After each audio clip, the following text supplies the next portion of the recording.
시대가 변하면서 예전과 다르게 사람들에게 관심을 갖지 못하는 것들이 있습니다. 그중 하나가 결혼에 대한 관심인데요. 예전에는 결혼을 꼭 해야 된다고 사람들이 생각을 했습니다. 그런데 지금은 결혼을 꼭 하지 않아도 된다고 생각을 하고 결혼에 관심을 갖지 않습니다. 그런데 결혼을 안 한다고 해서 또 남녀가 함께 안 사는 것도 아니에요. 결혼을 안 했을 뿐이지 동거하는 사람들이 점점 많아지는 시대 속에 우리가 살고 있는 것을 볼 수가 있습니다.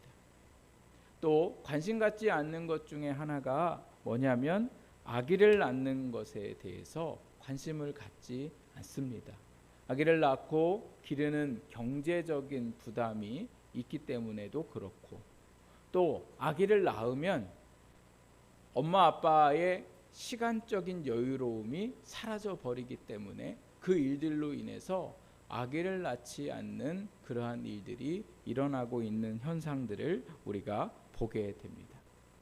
이 밖에도 많은 것들에 관심을 우리가 두고 살지 못하고 있는데, 그 중에 한 가지 또 말씀을 드리자면 바로 나라에 대한 관심이 점점 사라져 버리고 있는 세상 속에서 우리가 살고 있습니다.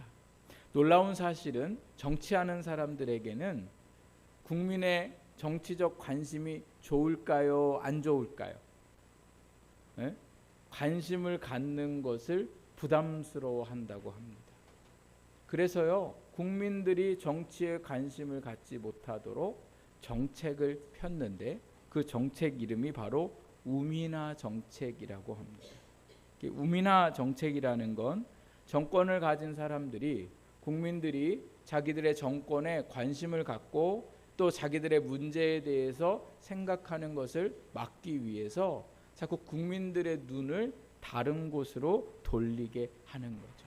그래서 나라에 문제가 있을 때에 우리가 제일 많이 알려져 있는 방법들이 유명 연예인들의 스캔들을 사람들에게 알리게 되어서 사람들이 정부에 관심을 갖는 게 아니라 유명한 여인들의 어떠한 사건 사고 소식에 관심을 갖게 만듭니다.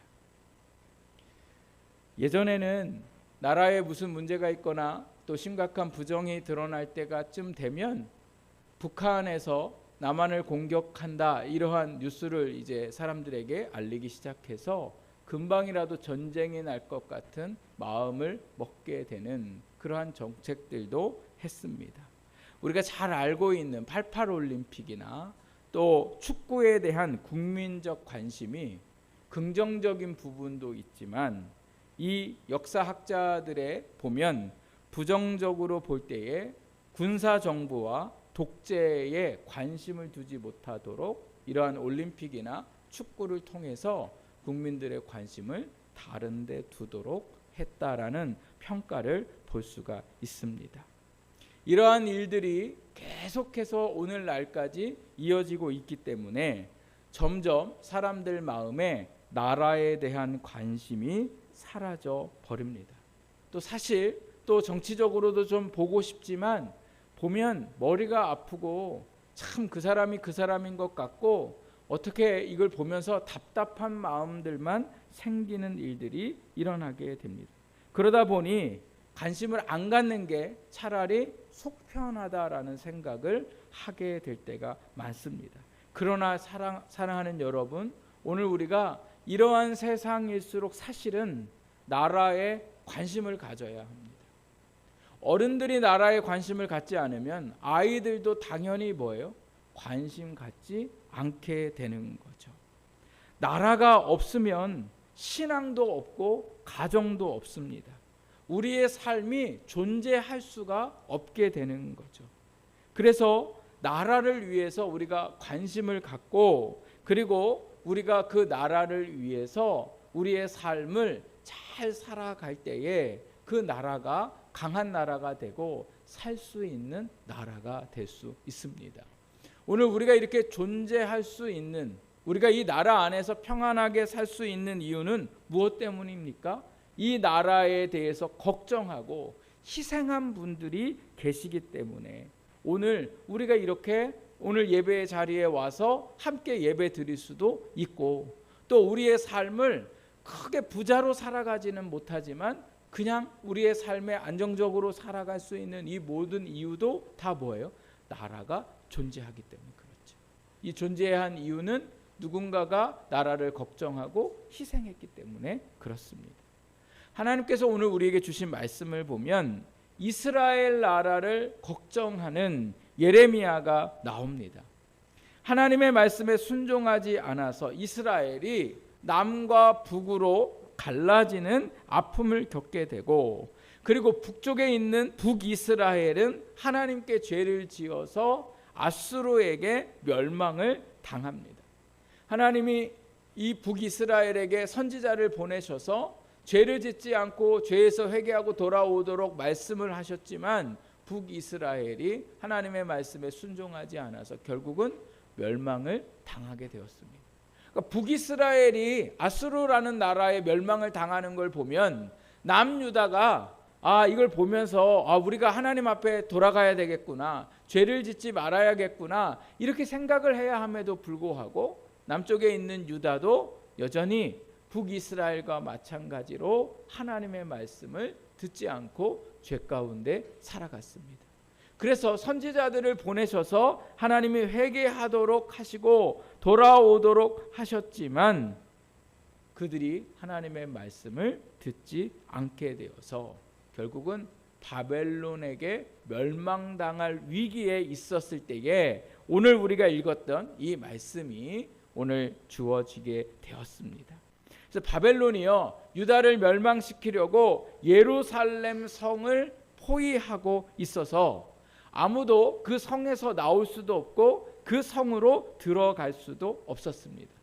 사람도 못 들어가고 식품도 못 들어가고 물길도 막아가지고요, 그 성에 갇혀서 오도 가도 못하는 상황 가운데에 이 남유다가 바벨론의 위협으로부터 벗어나려고 누구에게 도움을 청하냐면 애굽 나라의 도움을 청합니다. 그런데 애굽 나라도 이 유다를 도와줄 수가 없는 상황에 있었습니다. 왜냐하면 바벨론에게 똑같이 공격을 받고 있는 상황이었기 때문에.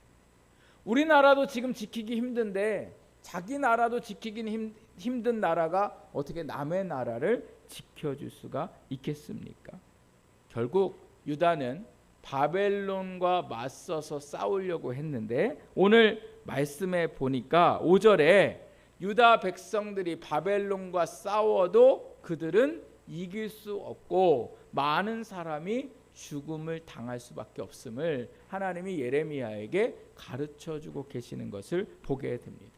왜 싸워도 이기지 못할까? 군사적으로 약해서가 아니라요, 하나님이 바벨론에게 심판을 받아서 패할 수밖에 없게 하셨기 때문에 그렇습니다. 그래서 유다의 상황은 바람 앞에 등불처럼 꼭 꺼져갈 수밖에 없는 상황이었습니다. 이러한 상황에 나라를 위해 헌신했던 예레미야는 매국노라는 누명을 쓰고는 감옥에 갇혀 있었습니다. 하나님께서 예레미야에게 유다가 살려면 바벨론과 싸우지 말고 바벨론에게 항복하라고 말씀을 하셨습니다.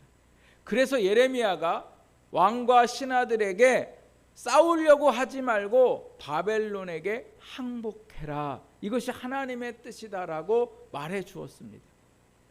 마치요 이런 상황인 거죠. 우리가 일본에게 나라를 빼앗길 수밖에 없는 상황에 이르렀는데 하나님이 저를 통해서 대통령하고 누구한테 가가지고 일본에게 항복해라, 제가 여러분 앞에 서가지고 여러분 하나님이 일본 앞에 항복하라고 하십니다, 그게 우리가 살 길입니다 라고 얘기하면 사람들이 저를 좋아하겠어요, 안 좋아하겠어요? 안 좋아하죠. 그리고 저를 어떤 목사라고 얘기하겠어요? 친일파라고 얘기하겠죠. 친일파 목사. 그러니까 예레미야가 지금 그런 사람이에요. 예레미야는 그래서 사람들에게 뭐라고 불렸냐면 친바벨론파다 이렇게 불렸어요. 왜요? 바벨론을 좋아하고 바벨론하고 짜서 남유다를 멸망시키려고 한다. 그래서 왕이 이 예레미야를 가두어 놓게 되었습니다. 그래서 예레미야가 나라가 위태로운데도 불구하고 더 이상 아무것도 할 수 없는 감옥에서 오도 가도 못하고 이러지도 못하고 저러지도 못하는 상황에 있었습니다. 제가 광고 시간에 말씀드렸던 것처럼 오늘은 3.1절 운동 기념주일로 저희가 함께 예배를 드리고 있습니다. 3.1절은 대한독립 만세를 조선의 백성들이 외치기 시작한 날입니다. 벌써 시간이 얼마나 많이 지났냐면 105년이 되었습니다. 저희가 1910년에 일본이 조선을 강제로 합병을 하게 됩니다. 합병이 말이 합병이지 조선을 빼앗았고, 그리고 합병하기 전에도 그랬고 합병한 후에도 그렇고 일본이 조선 백성들에게 행했던 만행들은 이루 말할 수 없이 악했습니다. 모든 사람들의 재산을 뺐고 또 조선이 가지고 있는 문화도 뺐고 이름도 뺐고 모든 것들이 자기들의 것이 하나도 없게 만들었고, 그리고 아무런 잘못이 없음에도 불구하고 폭력을 가했던 시절이 바로 그 시절이었습니다. 생각해보면 너무나 억울한 일이죠. 예를 들어서 우리 집에 아무런 문제가 없어요. 가난은 해도 별 문제가 없는데 옆집에 힘센 사람이, 좀 잘 사는 사람이 저희 집에 와서는 이렇게 얘기하는 거예요. 니네 집이 이러다가 망하니까 내가 니네 집을 잘 돌봐줄게. 그래서 갑자기 저희 집에 들어와 가지고는 저희 안방에서 잠을 자고 저희 집에 돈을 마음대로 쓰고, 그리고 저한테 가서 밥도 하라고 그러고 청소도 하라고 막 시키는 거예요. 그래서 제가 아니 왜 남의 집에 와서 이러냐고, 빨리 당장 나가라고 이렇게 얘기를 하니까 이 사람이 저를 막 때리는 거예요. 조용히 하라고, 내가 시키는 대로 안 하면 죽이겠다고. 여러분 억울합니까? 안 억울합니까? 억울하죠. 그런데 더 억울한 건 뭐냐? 누구한테 이 억울함을 말해도 도와줄 사람이 없고 말할 사람도 없더라는 거예요. 저희가 일제에 나라를 빼앗겼을 때에 이러한 상황이었더라는 거예요. 잘 살고 있는 나라에 지네가 뭘 하고 남의 나라에 들어와 가지고는 주인 노릇을 하면서 자기네 시키는 대로 하지 않는다고 총과 칼로 백성들을 위협을 했던 그러한 상황이 바로 조선의 상황이었습니다. 오늘 대한민국의 상황도 여전히 나라는 존재하고 있지만 사실은 어려움 가운데 있습니다. 외교적으로도 불안한 상태에 있는 거죠. 아무리 저희가 선진국에 오르고 경제적인 대국 10위 안에 들었어도 여전히 우리는 뭐예요? 힘이 없더라는 거예요. 중국이 뭐라고 하고 미국이 뭐라고 하고 일본이 뭐라고 해도 우리 건 다 갖다 주면서도 불구하고 가서 큰 소리 한번 못 치고 있는 상황이 바로 저희 나라의 상황이라는 거예요. 여러분 잘 한번 기사나 뉴스를 한번 보시면요, 미국이 대단히 우리를 도와주는 것 같지만 자기들의 유익 앞에서는 절대 우리 도와주지 않습니다. 일본도 마찬가지고 오늘 우리가요 힘이 없으니까 아무 소리도 못해요. 지금은 중국의 배들이 우리나라를 지금 여전히 침범하고 있을 텐데도 뉴스에 지금 안 나와서 그렇죠. 중국이 배를 가지고 저희 나라에 들어와도 어떻게 함부로 할 수가 없는 그런 상황에 있는 거예요. 만약에 우리나라가 중국에 들어가서 그렇게 고기를 잡아오면 중국이 아마 난리칠 거예요. 그러니까 우리가 힘이 없는 거예요. 이런 힘이 없는 상황에 북한은 계속해서 어떻게 하고 있어요? 전쟁하려고 하고 우리를 두렵게 하고 걱정하게 만드는 일들이 지금 오늘 우리 시대의 모습인 거죠. 그래서 외교적으로도 문제고 또 나라적으로도 마찬가지입니다. 저희가 총선을 지금 앞두고 있는데 국회의원을 뽑아야 할 일이 앞두고 있는데 여태까지 이런 사람들을 볼 수가 없어요. 어제 보니까 자기 국회의원 후보가 되지 않았다고 해서 분신한 분이 계시더라고요. 이런 난리가 난 거죠. 난리가. 그리고 다 자기 마음에 안 들면 다 내보내고 자기 사람 아니면 공정이 사라져버리고 진리가 사라져버린 이 세상 속에 너무나 심각한 사회적인 문제와 경제적인 어려움으로 우리 모두가 다 뭐예요? 어려움을 겪고 있고, 또 개인적으로 보면 제가 오늘도 아침에 잠깐 일어나서 기사를 보니까 기독교인들이 우울증에 걸린 사람들이 너무 많다는 거예요. 그러니까 이건 뭐예요? 교회적인 안에도 지금 문제가 심각한 거고, 또 교회의 부정적인 일들이 사회에 너무 많이 드러나고, 또 개인적으로는 경제적인 어려움과 질병과 오늘 우리가 어떠한 문제 안에 갇혀서 예레미야처럼 이러지도 못하고 저러지도 못하고, 마치 바벨론에게 포위당해서 이러지도 못한 저러지도 못한 유다의 상황에 있는 것처럼 오늘 우리의 삶이 나라적으로도 우리의 현실적으로도 어려움 가운데 있습니다. 이러한 상황 가운데 우리가 어떻게 해야 할까? 오늘 다시 말씀으로 돌아가 보겠습니다. 바람 앞에 등불 같은 나라의 위기 속에 당시 왕이었던 시드기야는 하나님의 선지자 예레미야에게 또다시 찾아와서 물어봅니다. 어떻게 하면 우리가 바벨론에서 회복될 수 있습니까? 우리가 이 공격을 피하고 나라가 안전할 수 있습니까? 그래서 예레미야한테 하나님 앞에 물어봐 달라고 얘기해요. 그런데 예레미야가 하나님 앞에 물어보고 나서 또 다시 뭐라고 얘기하냐면, 너희가 살 수 있는 방법은 바벨론에게 대항하지 말고 항복하는 거다.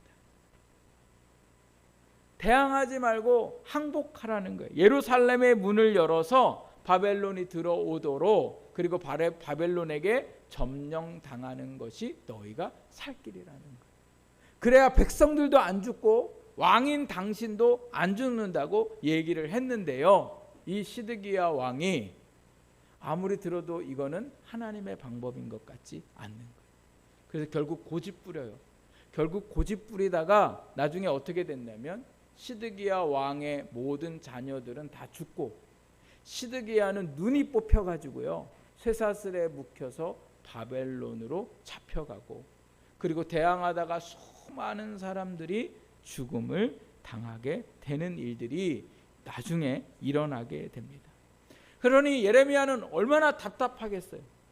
하나님의 말씀을 가르쳐주고 살 길을 가르쳐 주는데도 불구하고 왕과 신하들이 자기의 말을 믿어주지도 않고 오히려 뭐예요? 자기를 가둬놓고, 예레미야가 좀 나아가서 뭔가를 하고 싶은데 할 수가 없어요. 감옥에 갇혀서. 그런 가운데에 하나님께서 예레미야에게 오늘 우리가 읽었던 1절에서 3절 말씀을 하고 계십니다. 우리 성경을 보면서 우리 같이 한번 1절에서 3절을 한번 읽어보겠습니다. 예레미야가 아직 시위대 뜰에 갇혀 있을 때에 여호와의 말씀이 그에게 두 번째로 임하니라. 이르시되 이를 행하시는 여호와, 그것을 만들며 성취하시는 여호와, 그의 이름을 여호와라 하는 이가 이같이 이르시도다. 너는 내게 부르짖으라. 내가 내게 응답하겠고 내가 알지 못하는 크고 은밀한 일을 내게 보이리라. 아멘. 여러분, 오늘 우리가 이 말씀 중에 특별히 3절 말씀을 너무나 잘 알고 있습니다. 교회 다니시는 분들 중에 이 말씀을 모르는 분들이 별로 없는데요, 이 말씀은 개인적인 문제가 있을 때에 우리가 하나님 앞에 기도해야 된다라고 우리가 수없이 많이 들었던 말씀입니다. 그러나 오늘 물론 우리의 개인적인 삶에 있을 때에도 하나님 앞에 부르짖어 기도해야죠. 그러나 오늘 이 말씀을 자세히 보면 개인적인 문제가 있을 때 하나님이 예레미야에게 이 말씀을 주신 게 아니라 나라가 위태로운 상황 가운데에 앞으로 어떻게 해야 될지를 가르쳐 주기 위해서 하나님께서 예레미야에게 기도하라고 말씀하신 말씀이라는 거죠. 감옥에 갇힌 예레미야는 너무 힘들고 답답해서 나라 때문에 어떻게 할 수가 없었습니다. 감옥에 있는 사람이 나라를 위해서 뭐를 할 수가 있겠냐는 거예요. 그런데 아무것도 할 수 없다고 생각한 그 상황에 하나님이 예레미야에게 하신 말씀은 바로 뭐예요? 나라를 위해 내가 할 수 있는 건 뭐 하는 거예요? 하나님을 향하여 뭐예요? 부르짖는 거예요. 하나님을 향하여 부르짖는다는 건 하나님에게 뭐 하라는 거예요? 기도하라는 거죠. 그래서 하나님이 예레미야에게 기도하라 하시고 기도할 때 뭐라고 말씀하고 계세요? 내가 알지 못하는, 생각해보면 바벨론에게 항복하고 바벨론에게 나라가 망하면 모든 것이 끝난다고 생각할 수밖에 없지만 그 후의 일들을 하나님이 예레미야에게 가르쳐 주시겠다고 말씀하세요. 그리고 가르쳐 주신 말씀이 바로 4절 이후의 말씀입니다. 4절 이후의 말씀을 종합해 보면 첫째로는 바벨론에 대항하다가는 많은 사람이 죽는다. 이걸 하나님이 기도하고 난 후에 가르쳐 주셨고, 둘째, 많은 사람이 죽음을 당해도 내가 결코 너희를 거기서 구하지 않겠다. 세 번째, 그러나 이 죽음이 지나고 나면, 바벨론에게 멸망이 당하고 나면 이스라엘을 내가 다시 치료하고 회복할 것이며 포로된 백성들을 다시금 돌아오게 할 것이다 라고 하나님이 기도하는 예레미야에게 말씀으로 가르쳐 주셨더라는 거예요. 당장 사람들이 볼 때에는 바벨론에게 공격당하고 나라가 다 망할 것 같고 도저히 이제는 다시금 회복할 수 없을 거라고 생각했지만, 놀랍게도 하나님은 나라가 망해도 나라를 다시 치료하시고 회복하시겠다고 말씀을 하셨습니다. 그래서 육적으로는 나라를 잃은 이스라엘이었지만 영적으로 하나님이 다시금 회복하게 하시면서 우리가 신약 성경에 잘 알고 있는 회당이 이 예루살렘에서 시작한 게 아니라 바벨론의 포로로 가서 믿는 사람들이 모여서 그 회당에서 모여서 하나님의 말씀을 듣고 하나님 앞에 기도하면서 영적인 하나님의 나라로, 국민으로, 백성들로 세워지는 역사가 일어나게 되었습니다. 그리고 돌아오지 못할 것 같은 그 상황 속에 하나님이 말씀하신 대로 70년이 지나고 난 후에 하나님께서 포로로 잡혀갔던 백성들을 다시금 예루살렘으로 돌아오게 하셨습니다. 어떤 사람에게요?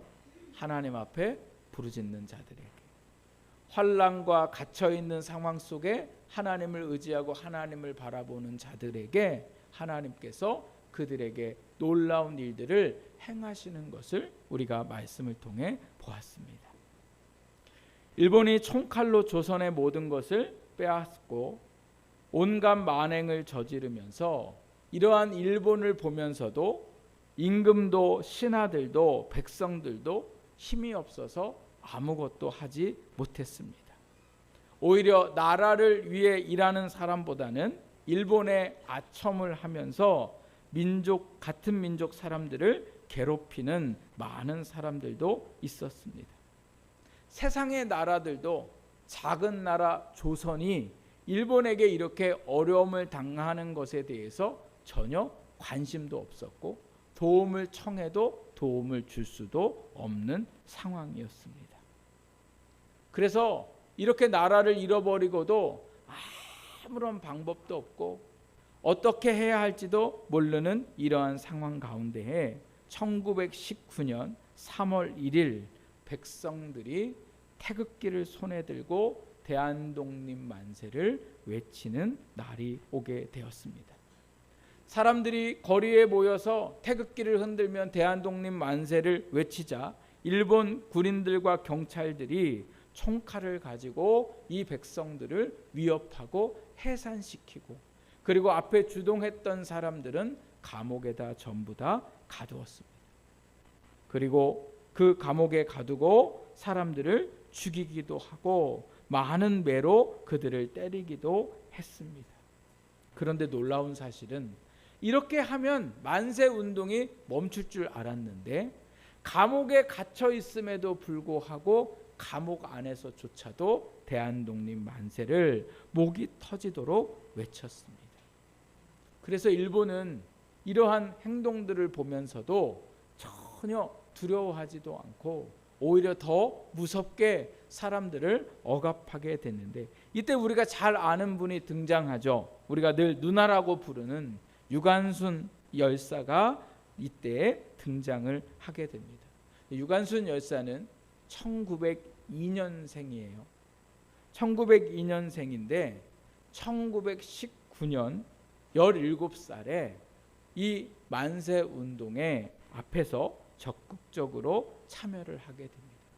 그리고 그 다음 감옥에 갇히게 되고 1920년 그러니까 1년 만세 운동 한지 1년 후에 18살의 나이로 고문과 영양실조로 세상을 떠나게 됩니다. 이때 유관순 영화 한 거를 보면 유관순에게 어떤 사람이 이렇게 질문해요. 감옥에서 이렇게 만세를 외친다고 달라지는 게 뭐냐 이렇게 물어봐요. 그러니까 그때 뭐라고 대답하시냐면 안 하면 나중에 후회할 것 같아서요. 이렇게 대답을 합니다. 이렇게 대한독립 만세라도 외쳐야 자기가 나라를 위해 뭔가를 할 수 있고 이것이 자기가 할 수 있는 최선의 방법임을 사람들에게 알렸습니다. 생각해 보면 사람들이 태극기를 휘날린다고 대한독립 만세를 외친다고 일본이 겁을 먹을 것도 아니고 또 세상 나라들이 조선에 대해서 관심을 가질 것도 아니에요. 생각해 보세요. 우리가 태극기를 들고 여기서 대한독립 만세를 외친다고 저 정치하는 사람들이 변하겠냐는 거예요.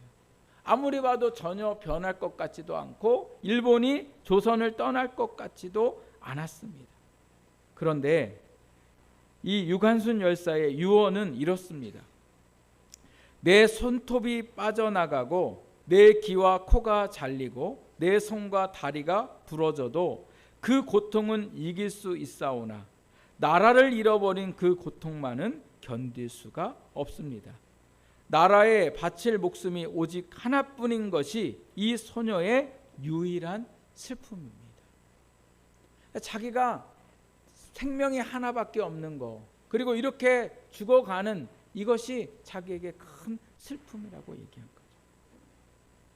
그런데 여러분 이 소용없어 보이는 만세 운동이 시간이 지나면서 조선 백성들에게 나라를 사랑하는 마음을 불타게 만들고 그리고 1919년 4월 11일 국호로 대한민국으로 정하고 대한민국 임시헌장을 제정하면서 이승만 초대 국무총리로 상하이에서 임시정부가 세워지게 되었더라는 거예요. 제가 설교를 준비하면서 역사적으로 찾아보니까 임시정부가 어떻게 세워졌을까?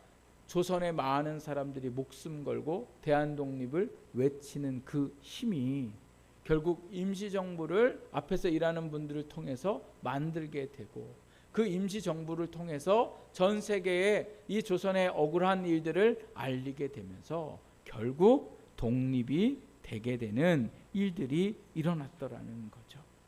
그런데 이 대한독립 만세를 외쳤던 이 운동에 앞장섰던 대부분의 사람들이 예수 믿는 분들이었고 교회가 이 일에 앞장을 서게 됐고 그리고 이 일로 인해서 이 일제시대에 술 먹는 것도 안 하고 담배 피는 것도 안 하고 그래서 정부가 이 나라가 어떻게든 돈을 절약하고자 하는 이러한 여러 운동들을 하는데 이 운동에 앞장섰던 분들이 다 누구였어요?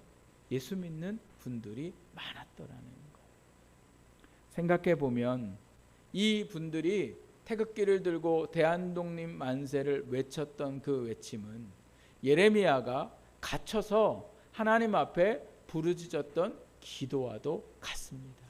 그들이 하나님을 향하여 기도하며 대한민국 조선의 독립을 위해서 간절히 외쳤던 그 외침을 하나님이 들으시고 그리고 일본어로부터 독립하게 하셨고 자유를 주셨습니다. 대한민국도 그리고 우리 각각 개인들도 나라는 잃지 않았지만 여전히 생존 가운데에 위협을 받고 있습니다. 외교적으로도 그렇고 경제적으로도 그렇고 사회적으로도 우리는 어려움 가운데 있습니다. 이런 가운데에 우리가 둘러보면 아무것도 할 수 없을 것 같습니다. 그러나 하나님은 오늘 예레미야를 통해서 우리에게 뭐라고 말씀하세요? 너는 내게 부르짖으라. 오늘 우리의 기도의 제목들도 너무 많고 우리의 복잡한 상황들도 너무 많습니다. 우리의 자녀를 위해서 일해야 되고 또 생각해야 할 것도 많습니다. 그러나 여러분, 오늘 우리가 그러한 모든 생각들 속에 나라에 대한 생각이 우리에게 반드시 있어야 합니다. 나라를 위해 기도하는 기도의 사람들이 있어야 합니다. 우리가 직접 국회의원이 돼서 법을 제정하고 우리가 할 수 있는 건 아무것도 없습니다. 그러나 오늘 우리가 할 수 있는 것 있다면 그건 다 뭐예요? 하나님을 향하여 나라를 위해 기도하고 우리의 가정을 위해 기도하고 우리가 속해 있는 직장을 위해 우리가 기도할 때에 하나님께서 그 막막한 현실 속에 하나님이 이루어 가실 일들을 우리에게 보이실 줄 믿습니다. 그래서 오늘도 우리가 기도를 쉬지 않고 나라와 민족을 위하여 또 오늘 우리의 개인적인 모든 일들을 위하여 이제부터 다시금 깨어서 하나님 앞에 기도할 수 있는, 부르짖을 수 있는 우리 모든 성도들이 되시기를 주님의 이름으로 축복합니다. 그때 하나님께서 우리의 모든 삶에 알지 못하는 크고 비밀한 일들을 우리에게 보이실 줄 믿습니다.